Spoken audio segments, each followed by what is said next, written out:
친구들 반갑습니다. 안녕하세요. 백집사와 함께하는 7주의 잠깐 교리에 온 우리 친구들 너무나도 축복하고 환영합니다. 이 시간에 이제 벌써 6번째 시간이 되었는데 오늘은 은혜의 언약은 무엇입니까? 라는 주제로 소요리 문답 20문과 21문을 중심으로 해서 우리 함께 살펴보았으면 좋겠습니다. 우리 잠깐 기도하고 시작하겠습니다. 기도하겠습니다. 하나님 감사합니다. 이 시간에 저희가 소요리 문답 이제 6번째 시간으로 은혜 언약은 무엇입니까? 라는 제목으로 우리가 소요리 문답 20문과 21문을 중심으로 해서 우리 친구들과 함께 살펴보려고 합니다. 아담과 하와가 하나님의 말씀에 불순종하여 죄가 세상에 들어오게 되었습니다. 하나님, 오늘 소요리 문답을 통하여서 하나님께서는 이러한 죄 가운데 있는 인간들을 어떻게 구원하시고 또 어떻게 사랑하는지 하나님, 우리가 이 말씀을 통해 잘 배우게 하여 주시옵소서. 하나님께서 우리를 얼마나 사랑하시는지, 우리를 얼마나 아끼시는지 다시 한번 깨닫고 다시 한번 하나님의 사랑을 확인하는 그런 시간 되게 하여 주시옵소서. 우리 친구들 잘 집중하게 도와주시고 또 가정에서 함께 가정 예배할 때 우리 하나님께서 가정마다 축복하여 주시옵소서. 감사합니다. 예수님 이름으로 기도했습니다. 아멘. 오늘의 제목은 은혜의 언약은 무엇입니까? 입니다. 먼저 오늘 20문과 21문을 우리가 함께 살펴볼 텐데 먼저 20문 선생님이 문제를 먼저 읽겠습니다. 하나님은 인류가 죄와 비참 가운데 멸망당하게 내버려 두셨습니까? 답을 우리 친구들이 함께 읽어볼까요? 하나님은 자신의 기쁘신 뜻을 따라 영원 전부터 어떤 사람들을 선택해 영생을 주기로 하시고 은혜 언약을 맺어 구속자를 통해 선택한 자들을 죄와 비참에서 해방시켜 구원에 이르게 하십니다. 말씀은 에베소서, 로마서, 갈라디아서 말씀 참고해 주시고 우리가 에베소서 말씀만 같이 함께 읽어볼까요? 에베소서 1장 4절 말씀 우리 큰 소리로 함께 읽어보겠습니다. 곧 창세전에 그리스도 안에서 우리를 택하사 우리로 사랑 안에서 그 앞에 거룩하고 흠이 없게 하시려고. 에베소서 1장 4절 말씀. 아멘. 아담과 하와가 죄를 짓고 하나님을 피해 숨었습니다. 자신들의 죄로 인해 하나님과의 관계가 또 자연과의 관계가 다른 사람들과의 관계, 자기 자신과의 관계가 완전히 파괴되었습니다. 하나님의 말씀대로 그들은 심판 아래에 있게 되었습니다. 그리고 모든 인류는 죽음과 하나님의 심판 아래 있게 되었습니다. 오늘 소요리 문답 20문에서 그렇다면 하나님께서는 모든 인류를 멸망하게 내버려 두셨나요? 라고 묻고 있습니다. 우리 친구들 생각은 어떤가요? 죄가 세상에 들어와서 모든 사람은 죄로 인하여서 멸망할 수밖에 없게 되었습니다.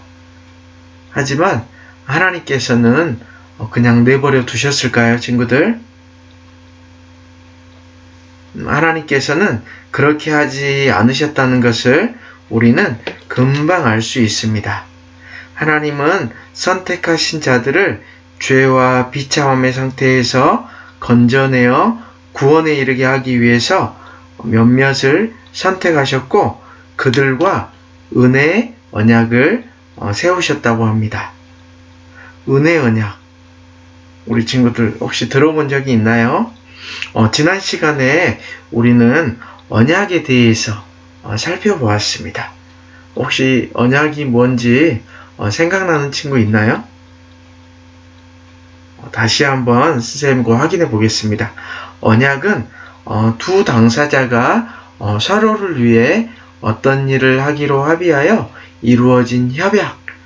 구약에서는 언약의 뜻은 끊는다라는 어원을 가지고 있습니다. 이는 계약을 맺을 때 짐승을 둘로 쪼개어서 거기를 지나가면서 엄숙한 의식을 행한 데서 유래된 말입니다. 언약이란 어떤 조건이 맞으면 좋은 것들을 약속하는 합의를 말합니다. 하나님은 자기 백성과 은혜의 언약을 맺으셨습니다. 우리 친구들, 은혜라는 말은 많이 들어봤잖아요, 우리가. 은혜라는 뜻은 어떻게 해도 얻거나 받을 만하지 않는 사람에게 선과 복이 주어지는 것. 아무리 생각해도 자격이 없는 사람에게 하나님께서 선과 복을 베풀어 주시는 것. 그것을 바로 은혜라고 합니다. 그렇기에 하나님은 자기 백성과 은혜 언약을 맺으시며 사람이 도저히 받을 수 없는 수많은 놀라운 선물과 복을 주기로 하셨습니다. 그런데 그 방법으로 구속자라는 단어가 등장을 합니다. 구속자는 원래 고대의 노예 시장에서 유래했는데 노예를 몸값을 주고 사서 꺼내준 사람을 의미합니다. 여기 몸값으로 선생님이 수정을 하겠습니다. 노예를 몸값을 주고 사서 꺼내준 사람을 의미합니다. 구약에서는 구속자라는 의미가 구약에서는 이스라엘 백성들을 애굽의 노예 상태에서 구출하신 것을 구속이라고 표현했습니다. 출애굽기 우리 6장 6절 말씀을 함께 한번 읽어볼까요? 그러므로 이스라엘 자손에게 말하기를 나는 여호와라. 내가 애굽 사람의 무거운 짐 밑에서 너희를 빼내며 그들의 노역에서 너희를 건지며 편팔과 여러 큰 심판들로서 너희를 속량하여. 구약에서는 이스라엘 백성들을 애굽의 노예 상태에서 구출하신 것을 구속이라고 이렇게 표현을 했습니다. 신약에서는 죄의 종이 된 인간을 예수 그리스도께서 그의 보혈로 값을 지불하시고 그 노예 상태에서 해방시킨 것을 의미합니다. 우리 에베소서 1장 7절 말씀과 고린도전서 1장 30절 말씀 우리 함께 읽어볼까요? 우리는 그리스도 안에서 그의 은혜의 풍성함을 따라 그의 피로 말미암아 속량 곧 죄사함을 받았느니라. 에베소서 1장 7절 말씀 우리 고린도전서 1장 30절 말씀 같이 읽어볼까요? 너희는 하나님으로부터 나서 그리스도 예수 안에 있고 예수는 하나님으로부터 나와서 우리에게 지혜와 의로움과 거룩함과 구원함이 되셨으니. 고린도전서 1장 30절 말씀. 신약에서는 죄의 종이 된 인간을 예수 그리스도께서 그의 보혈로 값을 지불하시고 그 노예 상태에서 죄의 노예 상태에서 해방시킨 것을 의미하고 있습니다. 창세기 3장 15절에서는 훗날 한 여자에게서 누군가 태어날 것인데 바로 그가 아담과 하와를 속였던 사탄의 머리를 짓밟으리라고 약속하셨습니다.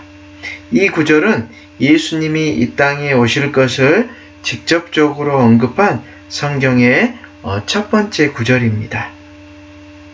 하나님께서 죄로 인하여 모두가 전멸하게 된 인류를 그냥 두지 않으시고 순전한 사랑과 긍휼로 우리를 옮기셔서 구원의 자리로 데려왔다는 사실, 오직 순전한 사람과 긍휼로 사실 타락하여 하나님을 피하는 인간에게 곧바로 찾아오셔서 아담아 내가 어디 있느냐라고 물으시는 것 자체가 바로 은혜인 것입니다.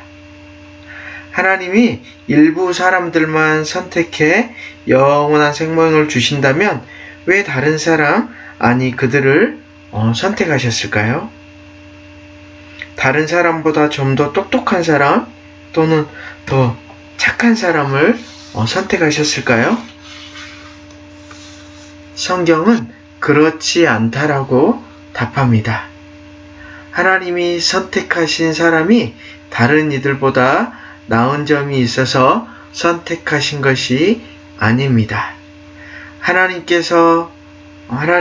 선택받은 것을 누구도 자랑할 수 없습니다.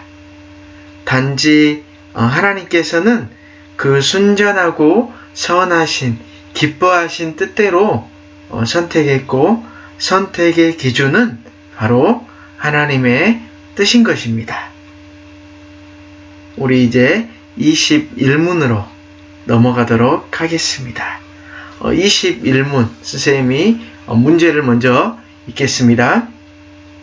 하나님이 선택하신 자들의 구속자는 누구입니까?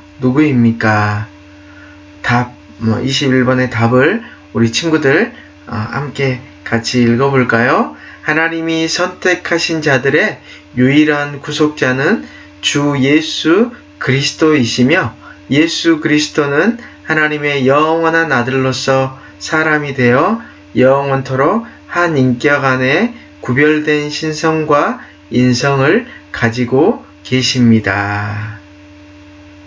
내용이 아마 우리 친구들 조금은 어려울 수도 있을 것 같아요. 우리 다시 한번 천천히 답을 한번 읽어보겠습니다. 하나님이 선택하신 자들의 유일한 구속자는 주 예수 그리스도이시며 예수 그리스도는 하나님의 영원한 아들로서 사람이 되어 영원토록 한 인격 안에 구별된 신성과 인성을 가지고 계십니다. 우리 디모데전서 또 요한복음 함께 읽어볼까요? 디모데전서 2장 5절에서 6절 말씀 먼저. 하나님은 한 분이시요 또 하나님과 사람 사이에 중보자도 한 분이시니 곧 사람이신 그리스도 예수라. 그가 모든 사람을 위하여 자기를 대속물로 주셨으니 기약이 이르러 주신 증거니라. 디모데전서 2장 5절에서 6절 말씀. 우리 요한복음 1장 14절 말씀 다시 읽어볼까요? 말씀이 육신이 되어 우리 가운데 거하심에 우리가 그의 영광을 보니 아버지의 독생자의 영광이요 은혜와 진리가 충만하더라. 요한복음 1장 14절 말씀. 아멘. 21문에서 하나님이 선택하신 자들의 구속자는 누구냐고 묻고 있습니다. 우리 친구들이 아마 눈치챘겠지만 그분은 바로 예수 그리스도입니다. 예수 그리스도가 우리의 구속자입니다. 그것도 유일한 분이라고 표현하고 있습니다. 예수 그리스도. 예수라는 이름의 뜻, 우리 친구들 너무나도 잘 알고 있죠? 자기 백성을 저희 죄에서 구원할 자라는 뜻을 가지고 있습니다. 예수라는 이름의 뜻은 바로 구원입니다. 예수라는 이름의 뜻은 바로 구원입니다.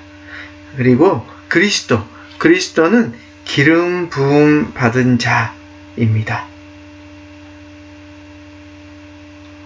먼저 예수라는 이름의 뜻은 구원이라는 뜻을 가지고 있는데 자기 백성이란 1차적으로는 구약에 택함받은 백성을 이야기를 합니다. 하지만 나중에는 우리가 이 신문에서 살펴보았던 택하심을 받은 자들로 의미가 확장됩니다. 그리고 그리스도라는 칭호는 기름 부음 받은 자라는 뜻입니다.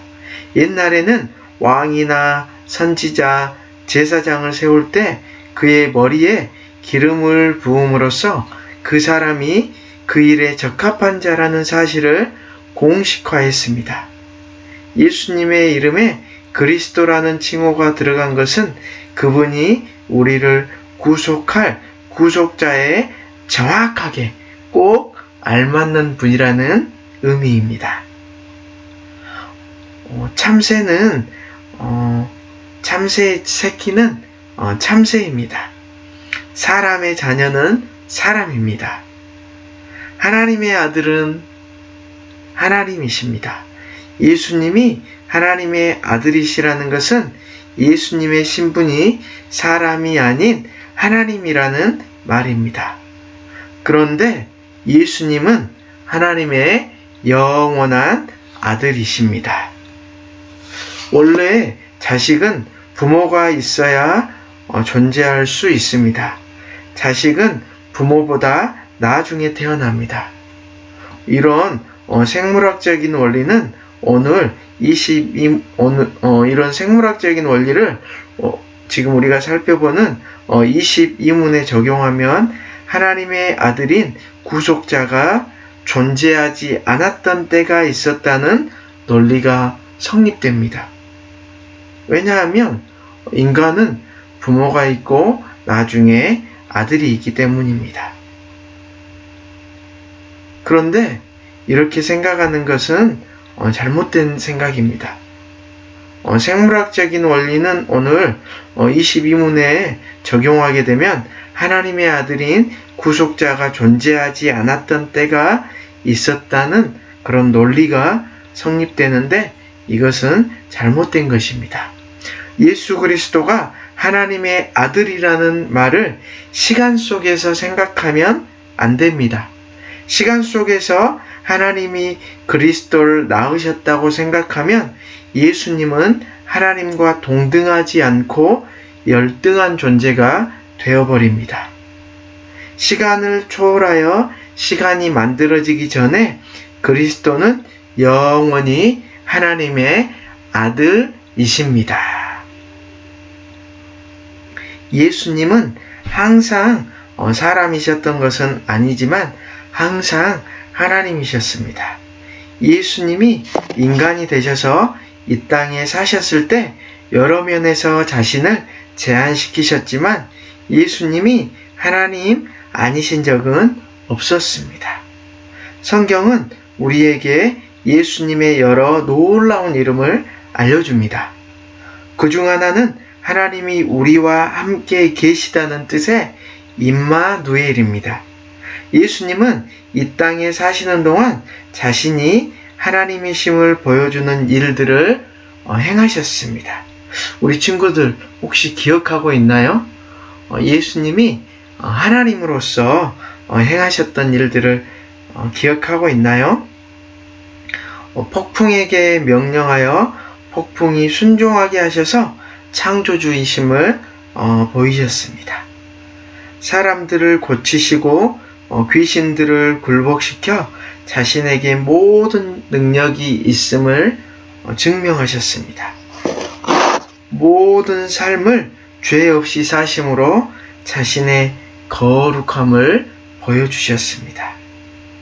죽은 자 가운데서 살아나셔서 자신이 하나님이심을 가장 명확히 보이셨습니다. 예수님은 하나님으로서 자신의 능력으로 죽음에서 다시 살아나신 것입니다. 하나님 외에는 아무도 이런 일을 행한 자가 없습니다. 예수님은 또한 사람이 되셨습니다. 예수님은 인간의 몸과 영혼을 입고 하나님이 선택하신 한 여자의 몸에서 자라기 시작하셨습니다. 엄마 뱃속에서 태어나 어린아이에서 자라 10대 청소년이 된 후 어른이 되셨습니다. 예수님이 배고파 음식을 구해오도록 제자들을 보내시고 피곤해 큰 폭풍 가운데 주무시는 것을 보면 우리는 예수님이 인간이셨음을 알 수 있습니다. 제자들이 함께 깨어있길 바라며 외로워하신 것을 보면 우리처럼 인간의 감정을 가지신 것을 알 수 있습니다. 예수님이 이 땅에 사는 인간으로서 우리와 다르셨던 유일한 한 가지는 죄를 짓지 않으셨다는 점입니다. 예수님은 완전한 하나님이시고 완전한 사람이십니다. 예수님이 인간이시기만 하셨다면 예수님의 죽음은 다른 사람의 죄값을 지불할 만한 가치가 없었을 것입니다. 왜냐하면 자신의 죄 때문에 죽은 것이기 때문입니다. 예수님이 하나님이시므로 자기 백성을 대신해 돌아가셨을 때 예수님의 죽음이 그들의 모든 죄의 대가를 치를 수 있었습니다. 결국 구속자의 조건은 우리 죄를 대신 완벽하게 해결하면서도 하나님의 사랑과 공의의 원리를 분명하게 드러내는 것입니다. 하나님은 우리를 죽기까지 사랑하심으로 그분의 사랑을 우리에게 보여주셨습니다. 예수님이 하나님이시면서 사람이시므로 우리의 구속자가 되실 수 있으십니다. 예수님이 사람이시므로 값주고 우리를 사실 수 있었습니다. 예수님이 하나님이시므로 예수님의 죽음이 자기 백성의 죄값을 치를 만큼의 가치가 있었습니다. 예수님은 하나님이시면서 사람이신 유일한 분이기 때문에 우리의 구속자가 되실 수 있습니다. 성경은 또 예수님이 우리의 중보자라고 합니다. 중보자란 서로 사이가 나쁜 둘 사이에서 갈등을 풀도록 도와주는 사람을 중보자라고 합니다. 예수님은 하나님이시면서 인간이시므로 하나님과 인간 사이에 중보자가 되십니다. 예수님 한 분만 우리의 중보자가 되실 수 있습니다. 오직 예수님만이 우리 죄를 깨끗이 씻어 우리가 하나님께 나아가지 못하도록 죄가 가로막지 못하게 하십니다. 오늘날 많은 사람은 예수님이 하나님을 알아가는 여러 길 중 하나라고 말하는데 이 말은 틀린 말입니다. 예수님은 죄 많은 인간과 거룩하신 하나님 사이에 유일한 중보자이십니다. 예수님은 우리의 유일한 구속자이심을 우리 친구들이 다 믿기를 축복합니다. 우리 함께 기도했으면 좋겠습니다. 하나님, 너무나도 감사합니다. 인간의 연약함으로 인하여서 하나님의 말씀에 불순종함으로 이 세상에 죄가 들어오게 되었습니다. 하지만 하나님께서는 인간과 또 이 세상이 멸망하지 않도록 은혜 언약을 맺어주셨습니다. 예수님을 통하여서 온 인류를 구원해 주시고 우리를 사랑해 주셨습니다. 그 크신 하나님의 사랑에 너무나도 감사합니다. 예수님은 우리의 유일한 구속자이시며 또 우리의 유일한 중보자이십니다. 우리가 예수님을 통하여서 죄를 용서받을 수 있고 또 예수님을 통해서만이 하나님께 나아갈 수 있습니다. 하나님의 크신 사랑에 너무나도 감사합니다. 우리가 이 예수님을 날마다 사랑하며 또 이 예수님을 날마다 닮아가는 우리 친구들 다 되게 하여 주시옵소서. 하나님, 또 가정에서 가정 예배를 드릴 때도 우리 하나님께서 그 자리에 함께하여 주시고 그 자리 가운데 풍성한 은혜의 시간 되도록 우리 하나님 은혜와 자비를 베풀어 주시옵소서. 이 시간도 함께해 주셔서 감사합니다. 예수님 이름으로 기도했습니다. 아멘. 우리 친구들 함께해 주셔서 너무나도 감사합니다. 가정에서 또 가정 예배 잘 드리시고 또 이 시간을 통하여서 우리 친구들 말씀으로 또 신앙으로 더욱더 성장하는 우리 친구들이 다 되었으면 좋겠습니다. 이제 다음 주에 마지막 7과 마지막 다음 주에 찾아뵙도록 하겠습니다. 안녕.